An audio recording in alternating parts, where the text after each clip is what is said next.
ഡോക്ടർക്ക് പ്രമേഹം ഉണ്ടോ, ഡോക്ടർക്ക് ഷുഗർ ഉണ്ട്, ഇയാളെ കണ്ടാലറിയാം അയാൾക്ക് ഷുഗർ ഉണ്ടെന്ന്, ഇയാളെ കണ്ടാലറിയാം അയാൾക്ക് എയ്ഡ്സ് ഉണ്ടെന്ന്, അല്ലെങ്കിൽ ഇയാളെ കണ്ടാലറിയാം ക്യാൻസർ ഉണ്ടെന്ന്. ഞാൻ ഒരുപാട് തവണ കേട്ടിട്ടുള്ള ഡയലോഗാണ്. ഇപ്പൊ കേട്ട് കേട്ട് കേട്ട് ചെവി തഴമ്പിച്ചു, ബോറടിച്ചു തുടങ്ങി. കാരണം നമ്മുടെ നാട്ടുകാർക്ക് ഇതുപോലത്തെ വിവരക്കേടല്ലാണ്ട് പറയാൻ വേറെ ഒന്നും ഇല്ലെന്ന് തോന്നുന്നു. ഫാക്റ്റാണ്. ഇപ്പൊ എന്നെ ക്ഷീണിച്ചിരിക്കുന്നവനായിട്ടാണ് എല്ലാവരും വിശേഷിപ്പിക്കുന്നത്. പക്ഷെ ഈ എന്നെ വിശേഷിപ്പിക്കുന്ന ആൾക്കാരെന്താ ചെയ്യണമെന്ന് അറിയാവോ? അമിതവണ്ണം കുറയ്ക്കാൻ കുറെ ജിമ്മിൽ പോയിട്ട് മെമ്പർഷിപ്പ് എടുത്തിട്ട് കസർത്ത് കാണിക്കുന്നു, ഡയറ്റ് കൺട്രോൾ ചെയ്യുന്നു, LCHF ഡയറ്റ് എടുക്കുന്നു, കീറ്റോ ഡയറ്റ് എടുക്കുന്നു, അമ്മൂമ്മയുടെ ഡയറ്റ് എടുക്കുന്നു, എത്ര പേരുടെ ഡയറ്റ്, ആറ്റ്കിൻസ് ഡയറ്റ് എടുക്കുന്നു. അതൊക്കെയാണ് ഓരോരോ തമാശകൾ. ഒരു വിരോധാഭാസമാണ്. എന്നാലും ഇപ്പൊ എനിക്ക് അതൊരു മിറ്റായിട്ടാണ് തോന്നിയിരിക്കുന്നത്. കാരണം ഞാൻ പറഞ്ഞതല്ല, പത്രമാധ്യമങ്ങളിലൂടെയും എല്ലാ ലേഖനങ്ങളിലൂടെയും നിങ്ങൾ മനസ്സിലാക്കിയിട്ടുള്ള കാര്യമാണ്, നമ്മുടെ രാജ്യക്കാരാണ് ലോകത്തിലെ ഏറ്റവും പൊണ്ണത്തടിയന്മാരാണ്.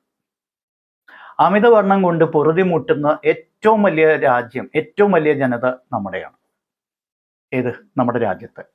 അതിൽ തന്നെ നമ്മുടെ സൗത്ത് ഇന്ത്യയിൽ, ദക്ഷിണേന്ത്യയിൽ ഏറ്റവും കൂടുതൽ ആബ്ഡമിനൽ ഒബേസിറ്റിയും പ്രമേഹവും, അതായത് വയറിന് ചുറ്റും കൊഴുപ്പടിഞ്ഞതും അത് കാരണമുണ്ടാകുന്ന ഇൻസുലിൻ റെസിസ്റ്റൻസും പ്രമേഹവും ഒക്കെ അലട്ടുന്നത് നമ്മളെ മലയാളികളാണ്. ആ മലയാളികളിൽ തന്നെ ഏറ്റവും കൂടുതൽ പ്രമേഹ രോഗവും അതിൻ്റെ അനുബന്ധ പ്രശ്നങ്ങളും ഉണ്ടാവുന്നത് നമ്മുടെ എറണാകുളം ജില്ലക്കാരാണ്. ഇതിന് ഏറ്റവും കൂടുതൽ ബുദ്ധിമുട്ട് അനുഭവിക്കുന്നത്. ചുമ്മാതല്ല, കൂണ് പോലെയല്ലേ ഇവിടെ ജിമ്മും ഹെൽത്ത് ക്ലബും ഈ ക്ലബും ആ ക്ലബും ഫിറ്റ്നസ് സെന്റേഴ്സും ഒക്കെ അല്ലേ പൊങ്ങി വരുന്നത്. എന്നാൽ എത്ര പേര് യഥാർത്ഥത്തിൽ ഹെൽത്തിയാണ്, എത്ര പേര് യഥാർത്ഥത്തിൽ ഫിറ്റല്ല ഫിറ്റാണ് എന്ന് നമുക്ക് തന്നെ അറിയാവുന്നതേ ഉള്ളൂ. ദിനം പ്രതി ഈ പറയുന്ന പ്രശ്നങ്ങൾ, അമിതവണ്ണവും ഇൻസുലിൻ റെസിസ്റ്റൻസും ഡയബറ്റീസും heart disease, cardiovascular disease, stroke എന്നിവ നമ്മുടെ സംസ്ഥാനത്ത് കൂടിക്കൂടി വരികയാണ്. ഇവിടെ എല്ലാവരും ശ്രമിച്ച് തോറ്റു പിന്മാറുന്നൊരു കാര്യമാണ് വണ്ണം കുറയ്ക്കുക എന്നുള്ളത്. വണ്ണം കുറയ്ക്കാൻ എല്ലാ കസർത്തും കാണിക്കും, സകലമാന കലാപരിപാടികളും ചെയ്യും, പലതരത്തിലുള്ള സപ്ലിമെൻറ്റ്സ് ആമസോണിലും ഫ്ലിപ്കാർട്ടിലൂടെയൊക്കെ വരുത്തിച്ച് ആയിരക്കണക്കിനല്ല ലക്ഷക്കണക്കിന് രൂപ ചെലവാക്കുന്ന ആൾക്കാരെ എനിക്കറിയാം. പക്ഷേ അവർക്കെല്ലാവർക്കും വെയിറ്റ് ലോസ് ഉണ്ടാവുന്നുണ്ടോ? ഇല്ല. എത്ര ശതമാനമാണ് വെയിറ്റ് ലോസ് ഉണ്ടാവുന്നതെന്ന് അറിയാവോ? 4% മാത്രം. ഈ പ്രക്രിയകളിലൂടെ നല്ല sensible weight loss and significant weight loss ലഭിക്കുന്നത് വെറും 100-ൽ 4 പേർക്കാണ്. ബാക്കി 96 പേർക്കും വെയിറ്റ് ലോസ് ഉണ്ടാവുന്നില്ല എന്നാണ് ഈ പഠനങ്ങൾ പറയുന്നത്. ആൻഡ് വേറൊരു കാര്യം എന്താണെന്ന് വെച്ചാൽ, ഇവിടെ പ്രശ്നം ഈ വെയിറ്റ് ലോസ് കുറച്ച് കിട്ടിക്കഴിഞ്ഞാൽ ഇതെൻ്റെ ക്രെഡിറ്റാണ്, എൻ്റെ കഴിവാണ്, ഞാൻ 100-ൽ നിന്ന് 98-ലേക്ക് 2 കിലോ ആണ് ഞാൻ കുറച്ചിരിക്കുന്നത് ഒരു മാസത്തിനുള്ളിൽ, കൊള്ളാം. അപ്പോൾ അടുത്ത മാസം ഞാൻ 2 കിലോ കുറയും, അതിൻ്റെ അടുത്ത മാസം 2 കിലോ കുറയും. മറ്റേ നാടോടിക്കാറ്റ് എന്നുള്ള പടത്തിൽ മോഹൻലാലിൻ്റെയും ശ്രീനിവാസിൻ്റെയും ഡയലോഗ്, ഒരു പശുവിനെ നമ്മൾ വാങ്ങിക്കുന്നു, അടുത്ത വർഷം അത് 2ആയിട്ട് മാറും. എങ്ങനെയാണ് ഒരു പശു 2ആയിട്ട് മാറുന്നതെന്ന് എനിക്കറിയില്ല, എന്തോ ദിവ്യഗർഭം ധരിച്ചായിരിക്കാം. പിന്നെ 2 4 ആവുന്നു, 4 10 ആവുന്നു, അങ്ങനെ അങ്ങനെ അങ്ങനെ. പിന്നെ നമുക്കൊരു ഫുൾ നമുക്കൊരു ഗോശാല ഉണ്ടാവും, അതിൽ നിന്ന് നമ്മൾ പാലുണ്ടാക്കി വിറ്റ് ലക്ഷക്കണക്കിന് ഉണ്ടാക്കും എന്നൊക്കെ പറയുന്നു. അതേപോലെ എല്ലാ മാസവും 2 കിലോ വീതം കുറയും എന്ന മൂഢ ലോകത്താണ് ഇവർ ജീവിക്കുന്നത്. ഒരു കാരണവശാലും വെയിറ്റ് ലോസ് ഒരു ലീനിയർ ഫങ്ഷൻ അല്ല. എന്ന് വെച്ചാൽ ഒരു ലീനിയർ റൂട്ടിലല്ല. ഒരു മാസം 2 കിലോ കുറഞ്ഞു അതുകൊണ്ട് എല്ലാ മാസവും 2 കിലോ കുറയും. No, that never happens. അതൊരിക്കലും സംഭവിക്കില്ല. വെയിറ്റ് ലോസിൻ്റെ പ്രത്യേകത ശ്രദ്ധിച്ചോളൂ. എന്താണെന്ന് വെച്ചാൽ, ആദ്യം നിങ്ങൾക്ക് ഒരു ആരംഭ ശൂരത്വത്തിൻ്റെ പേരിൽ നിങ്ങൾക്ക് നല്ലൊരു വെയിറ്റ് ലോസ് കിട്ടിയെന്ന് പറയാം.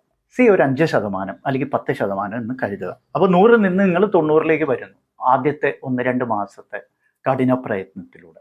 നിങ്ങളപ്പോൾ കുറച്ച് മരുന്നും എടുത്തിട്ടുണ്ട്, കുറച്ച് ഡയറ്റും കൺട്രോൾ ചെയ്തിട്ടുണ്ട്, കുറേ എക്സസൈസും ചെയ്തിട്ടുണ്ട്. എന്നിട്ട് you have it figured out. എന്ന് വെച്ചാൽ നിങ്ങൾക്കറിയാം, ഓക്കെ, എന്താണ് വാട്ട് വർക്ക്സ്, വാട്ട് ഡസൻറ്റ്, ഏതാ പ്രവർത്തിക്കുന്നത്, ഏതാ വേസ്റ്റ് എന്ന് നിങ്ങൾക്ക് മനസ്സിലായി. നിങ്ങൾ അതിനനുസരിച്ച് ചെയ്തു. 5% 10% കുറഞ്ഞു. അപ്പോൾ 2 മാസത്തിനുള്ളിൽ 10 കിലോ കുറഞ്ഞു നിങ്ങൾക്ക്. അപ്പോൾ ഒരു മാസം 5 കിലോ. അപ്പോൾ നിങ്ങൾ കരുതുന്നത് 3-ാം മാസം 5 കിലോ കുറയും. ഇല്ല, കുറയില്ല. 3-ാം മാസം എത്തുമ്പോഴേക്കും പ്ലാറ്റോ ഓടിക്കും. എന്ന് വെച്ചാൽ ഇങ്ങനെ വെയിറ്റ് ലോസ്, ഇവിടെയായിരുന്നു നിങ്ങളുടെ വെയിറ്റ്, ഇവിടെയാണ് നിങ്ങൾക്ക് എത്തേണ്ടത്, ഇവിടം വരെ നിങ്ങൾ എത്തി, പക്ഷെ ഇവിടെ എത്തില്ല. 3 മാസത്തിന് ശേഷം ലൈൻ ഇങ്ങനെ പോകും. ഇട്ടിട്ട് 3-ാം മാസം, 4-ാം മാസം, 5-ാം മാസം, 6-ാം മാസം വരെ അങ്ങനെ പോയി എന്ന് വരാം. അവിടെ നിന്ന് താഴോട്ടില്ല. അപ്പോൾ നിങ്ങൾക്ക് നിരാശ, നിങ്ങൾ ഫ്രസ്ട്രേറ്റഡ് ആയി, ഡെസ്പായി. ഇനിയിപ്പോൾ ചെയ്തിട്ട് എന്തൊക്കെ ചെയ്താലും വെള്ളം കുടിച്ചാലും വണ്ണം വയ്ക്കുന്ന ശരീരമാണ്, അത് ദൈവം അങ്ങനെയാണ് ഉണ്ടാക്കി വെച്ചിരിക്കുന്നത്, ഞാൻ എന്തൊട്ട് ചെയ്യാനാ എന്നും പറഞ്ഞ് നിങ്ങൾ അവിടെ ഈ പറയുന്ന പരിശ്രമങ്ങളൊക്കെ നിർത്തും. അടുത്തെന്താ സംഭവിക്കാൻ പോകുന്നതെന്ന് കേട്ടാൽ അതാണ് തമാശ. ഇനി പ്ലാറ്റോ, നിങ്ങൾ ആ പരിശ്രമങ്ങളൊക്കെ നിർത്തി കഴിയുമ്പോണ്ടല്ലേ പ്ലാറ്റോ ഫേസ് ഒന്നും കണ്ടിന്യൂ ചെയ്യില്ല. പിന്നീട് ആദ്യത്തെ ഗ്രാഫ് ഓർക്കുന്നുണ്ടല്ലോ, ഇതിങ്ങനെ വന്ന് പ്ലാറ്റോ അല്ലേ, എന്നിട്ട് ഗ്രാഫ് പതുക്കെ കൂടും. അതാണ് സംഭവിക്കാൻ പോകുന്നത്. അതാണ് ഈ വെയിറ്റ് ലോസിന്റെ ഒരു അടിസ്ഥാന സ്വഭാവം. ഈ സ്വഭാവത്തിനെ മാറ്റാൻ പറ്റുന്നവർ വളരെ വളരെ അപൂർവമാണ്. അതിൽ ഞാൻ അഭിമാനിക്കുന്നു. ഈ ബോഡി വെയിറ്റ് മെയിൻറ്റെയിൻ ചെയ്ത് ഈ രീതിയിൽ നിലനിർത്തി കൊണ്ടുപോകാൻ ഞാൻ പെടുന്ന പാട്, ഞാൻ എടുക്കുന്ന എഫേർട്ട് എനിക്ക് നല്ലപോലെ അറിയാം. എന്നെ അറിയുന്നവർക്ക് നല്ലപോലെ അറിയാം. ഞാനതിൽ വളരെ സംതൃപ്തനാണ്, അഭിമാനിക്കുന്നു അക്കാര്യത്തിൽ. ആർക്കും ചെയ്യാൻ പറ്റും, എനിക്ക് ചെയ്യാൻ പറ്റുമെങ്കിൽ ആർക്കും ചെയ്യാൻ പറ്റും തന്നെയാണ് ഞാൻ വിശ്വസിക്കുന്നത്. പക്ഷേ ചെയ്യേണ്ട രീതിയിൽ ചെയ്യാം. ചിലർ ചെയ്ത് വിജയിച്ചിട്ടുമുണ്ട്, അതും പറയാം.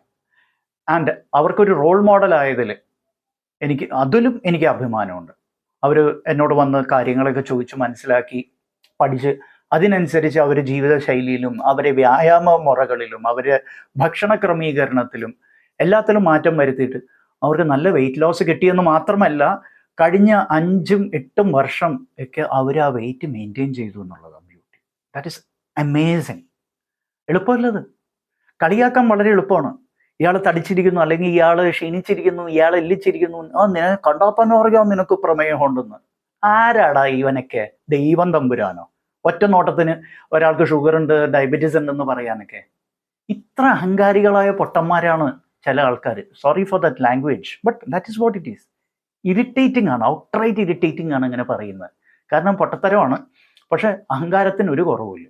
അത്തരത്തിലുള്ള ആൾക്കാരാണ് ഒരാളെ കണ്ട്, അത് ബോഡി ഷെയ്മിങ്ങും കൂടിയാണ്, ഓർത്തോളൂ കേട്ടോ. ഇക്കാലത്ത് അതൊന്നും ആക്സെപ്റ്റബിൾ അല്ല.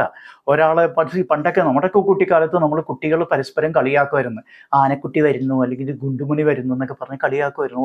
ഓർക്കുന്നുണ്ടോ? അല്ലെങ്കിൽ പെൻസിൽ മാർക്ക് വരുന്നു. ഇന്ന് അങ്ങനെയൊക്കെ പറഞ്ഞിട്ടുണ്ടെങ്കിൽ it is considered body shaming. അങ്ങനെയൊന്നും പറയരുത്. മാത്രമല്ല, ആരെങ്കിലും വണ്ണം വെക്കുന്നത് അവരെ കുറ്റമല്ല, ആഹാരം കഴിക്കുന്നതുകൊണ്ടല്ല വണ്ണം വെക്കുന്നത്. ഏതൊരു പടത്തിൽ, ഈ അടുത്ത കാലത്ത് ഞാൻ കണ്ട ഒരു പടത്തിലുണ്ടല്ലോ, നായകനെ കുറിച്ച് അയാളുടെ ഭാര്യ പറയാണ്, ഇയാൾക്ക് സ്വന്തം പെങ്ങൾ വണ്ണം വെക്കുന്നത് ഇത് ഭക്ഷണം കഴിക്കുന്നതുകൊണ്ടാണ് എന്ന് തോന്നലുണ്ട്. അത്ര ഹോർമോൺ കാരണമാണ് വണ്ണം കൂടുന്നതെന്ന് അവൻ അറിയില്ല. കറക്റ്റാണ്. ഹോർമോണൽ ഇംബാലൻസസ്, ബയോകെമിക്കൽ ചേഞ്ചസ്, തലച്ചോറിൽ വരുന്ന ബയോകെമിക്കൽ ചേഞ്ചസ്, നമ്മുടെ ശരീരഘടനയിൽ വരുന്ന ബയോകെമിക്കൽ ചേഞ്ചസ്, ഹോർമോണൽ ചേഞ്ചസ്, ഇവയൊക്കെയാണ് വണ്ണം വയ്ക്കാൻ പ്രധാന കാരണങ്ങൾ. അല്ലാണ്ട് കുറേ ഭക്ഷണം കഴിച്ചതുകൊണ്ട് പലർക്കും വണ്ണം വെക്കുന്നത്. ഓഫ് കോഴ്സ് അങ്ങനത്തെ ചുരുക്കം ചില ആൾക്കാരുണ്ട്, ഇല്ലെന്നല്ല ഞാൻ പറഞ്ഞു. ബട്ട് ബഹുഭൂരിപക്ഷത്തിനും വെറുതെ ഭക്ഷണം കഴിക്കുന്നതുകൊണ്ട് എല്ലാം വണ്ണം വെക്കുന്നു. അപ്പോൾ അതേപോലെ വണ്ണം കുറയ്ക്കാനും ഭക്ഷണം കുറേ ക്രമീകരിച്ചുകൊണ്ട് കാര്യമില്ല. Effective management of the diet, അതാണ് വേണ്ടത്. ആർക്ക് എന്ത് തരത്തിലുള്ള ഡയറ്റ്, ഏത് ഡയറ്റ് ഫലിക്കും, ഏത് എക്സസൈസ് റെജിമെൻ ഫലിക്കും, ഏത് ലൈഫ് സ്റ്റൈൽ ഫലിക്കും, അത് തിരിച്ചറിയണം. എന്നാൽ മാത്രമേ വെയിറ്റ് ലോസ് ഫലപ്രദമാവുള്ളൂ എന്ന് മാത്രമല്ല, ദീർഘനാളത്തേക്ക് നീണ്ടു നിൽക്കുകയുള്ളൂ. ഓക്കെ. അപ്പോൾ ഈ വെയിറ്റ് ലോസിൻ്റെ ഒരു സ്റ്റഡിയെക്കുറിച്ച് ഈ അടുത്ത ദിവസങ്ങളിൽ പത്രങ്ങളിൽ വന്ന ഒരു വാർത്തയെ ആസ്പദമാക്കിയിട്ടാണ് ഞാൻ ഈ വീഡിയോ ചെയ്തിരിക്കുന്നത്. അല്ലെങ്കിൽ നിങ്ങളുടെ കമൻസ് ഉണ്ടെങ്കിൽ, അഭിപ്രായങ്ങളൊക്കെ ഉണ്ടെങ്കിൽ തീർച്ചയായിട്ടും കമൻറ്റ് ചെയ്യുക.